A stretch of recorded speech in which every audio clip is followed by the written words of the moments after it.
Bonjour et bienvenue dans cette nouvelle vidéo du musicien amateur. Aujourd'hui, nous allons voir comment rédiger une fiche technique pour vos concerts.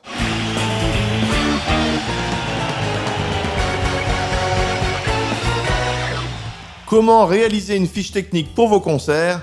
Quels sont les 9 points qui doivent y figurer absolument? C'est ce qu'on va voir en détail dans cette vidéo. Juste avant, cliquez sur le bouton s'abonner pour rejoindre les autres musiciens abonnés à ma chaîne YouTube. Génial, vous venez d'apprendre que vous allez jouer sur une grande scène avec une énorme sono, la totale. Vous êtes fin prêt à mettre de la patate et à prendre du plaisir sur une belle scène et avec du matériel digne de ce nom. Et puis l'organisateur vous demande votre fiche technique. Oui d'accord, ok, qu'est-ce que c'est que ce truc? Eh bien nous allons voir maintenant l'utilité de cette fameuse fiche technique et comment la rédiger. Et en plus je vous ai mâché le travail, vous verrez. C'est parti! Pourquoi une fiche technique? Lorsque vous jouez dans des cafés ou des restos, bien souvent la question ne se pose pas. Vous vous placez de sorte à faire entrer tout le monde sur un timbre-poste. Ça devient quasiment un jeu de Tetris 3D, on empile le plus possible pour gagner de la place. Et en général, vous réglez vous-même votre son. Vous faites au mieux à coup de grands compromis pour avoir le meilleur son possible. Par contre, sur une grande scène, vous aurez plus de liberté. Vous devez réfléchir au préalable à votre disposition de scène, pour l'aspect visuel et votre confort. Les emplacements de chacun doivent avoir été décidés avant le concert. Vous devez aussi savoir que le jour du concert, vous travaillerez avec des techniciens. Ils vous sonoriseront et ne vous connaissent pas forcément. Dans ce cas, on comprend évidemment l'utilité de la fiche technique. Elle va les aider à préparer le bon matériel et à gagner un temps fou. Tout d'abord, la disposition sur scène. Évidemment, la disposition de scène doit impérativement figurer sur la fiche technique, et ce pour plusieurs raisons. Les techniciens pourront installer le matériel de chacun au bon endroit, DI box, retour, etc. Les éclairagistes pourront aussi configurer leurs projecteurs, et si vous êtes plusieurs groupes à vous succéder sur la scène, un support visuel aidera aussi à déplacer le matériel de chaque groupe et à le réinstaller rapidement. Il n'y a pas vraiment de règles pour se placer, cela relève plus du bon sens. Je ne me rappelle pas, par exemple, avoir déjà vu un batteur devant un chanteur. Vous devez tenir compte du jeu de scène que vous voulez offrir à votre public et aussi de la répartition sonore. Si un de vos camarades joue très très fort, comme peut-être un guitariste par exemple, eh bien éloignez-vous de lui. Votre confort sur scène est absolument primordial. Il conditionnera la qualité de votre prestation. Il est impossible de jouer convenablement si vous êtes gêné. Alors c'est vrai, vous pourrez toujours jouer correctement, mais c'est votre expressivité qui va en prendre un coup.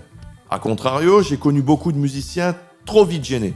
Ils ne supportaient pas beaucoup d'entendre les autres.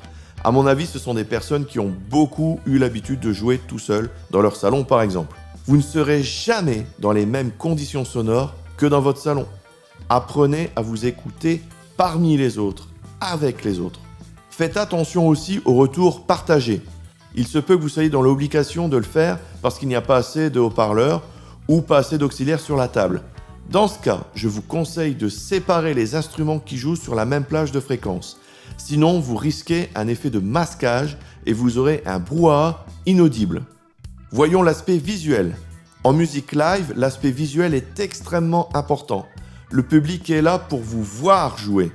Essayez de trouver une disposition qui permet de voir tout le monde correctement. Cela n'est évidemment possible qu'avec un certain espace disponible. Alors pour le piano, j'ai pris cet exemple, vous vous doutez bien, complètement au hasard. Le piano est souvent placé de sorte qu'on puisse voir le jeu de la main droite. Petite remarque en passant, méfiez-vous aussi des différences d'emplacement par rapport à votre local de répète. Cela peut vous troubler, notamment pour les repères visuels. Par exemple, si vous voyez le dos du chanteur à la place de sa tête, eh bien entraînez-vous donc dans ces dispositions lors de vos filages. Pour la fiche technique. Ah, enfin, ce que vous attendiez, on en arrive à la fameuse fiche technique. Que pouvez-vous y indiquer? Voici quelques conseils. Eh bien, la taille de votre espace scénique minimum. L'emplacement de chacun schématisé sur un plan en symbolisant les différents instruments. S'il faut, des praticables pour la batterie et le clavier. Le matériel précis utilisé par chacun. Les instruments, amplis, etc. La façon dont doit être sonorisé chaque instrument ou chanteur-chanteuse, micro, boîte de DI, line-out d'ampli, mono ou stéréo, le nombre d'entrées nécessaires sur la console de mixage, etc. Le nombre de retours et de circuits de retour indépendants. comment placer les retours ou Ear Monitoring. Et si vous avez le temps, vous pouvez aller voir ma petite vidéo sur « Voulez-vous vraiment investir dans le Ear Monitoring ?» en cliquant sur la fiche au-dessus. Les prises de courant nécessaires et bien sûr toute autre remarque utile. Tant qu'on y est, vous pourrez donner si nécessaire dans le dossier des indications diverses qui peuvent avoir leur importance. Par exemple, si vous avez une allergie à signaler pour le catering, etc. Et je vous ai aidé parce que je vous ai fait une fiche pré-remplie que vous pourrez utiliser. Il vous suffira de la compléter. Dans cette fiche, vous aurez bien compris qu'il suffit de remplacer les petites croix par vos propres données. Pour la télécharger, il suffit de consulter l'article qui correspond à cette vidéo sur le site lemusicienamateur.fr. Vous allez la trouver au format Word ou OpenOffice. Pour l'obtenir, cliquez sur le lien dans la description. Vous avez donc maintenant tout ce qu'il vous faut pour réaliser une fiche technique. Petit avertissement, ce n'est pas parce que vous l'avez rédigée qu'elle ne doit plus être modifiée. Avec le temps, vous vous disposerez peut-être différemment ou utiliserez du nouveau matériel. Mettez votre fiche à jour constamment. Du coup, n'en imprimez pas 1000 exemplaires du premier coup. Deuxième avertissement, ce n'est pas parce que vous n'avez pas de grandes scènes prévues que vous ne devez pas remplir de fiches. Commencez à y réfléchir et faites-le dès maintenant. Alors pourquoi ça ? Eh bien, cela permettra d'une part de ne pas être pris de vitesse et surtout, ça vous permet de discuter et de débattre de ces points le plus tôt possible. Tous les groupes n'ont pas forcément une entente extraordinaire et l'ego peut commencer à se voir chez certains. Moi, je joue devant, je veux 3 retours pour moi, etc. Enfin, cela fixera vos idées même pour les petites scènes. Vous aurez réfléchi à tous ces problèmes et vous tenterez de vous rapprocher le plus possible de votre configuration idéale. La fiche pourra vous être utile aussi comme une liste de matériel à ne pas oublier et chacun pourra participer à son installation. Maintenant, c'est à vous de jouer. Allez donc sur le site lemusicienamateur.fr pour télécharger cette fameuse fiche technique. Merci d'avoir suivi cette vidéo. Bien sûr, comme d'habitude, vous pouvez télécharger les 2 guides gratuits. Donc le premier, comment enregistrer votre voix et votre guitare. Et le deuxième, les 17 achats indispensables pour réaliser un CD, un clip ou un DVD.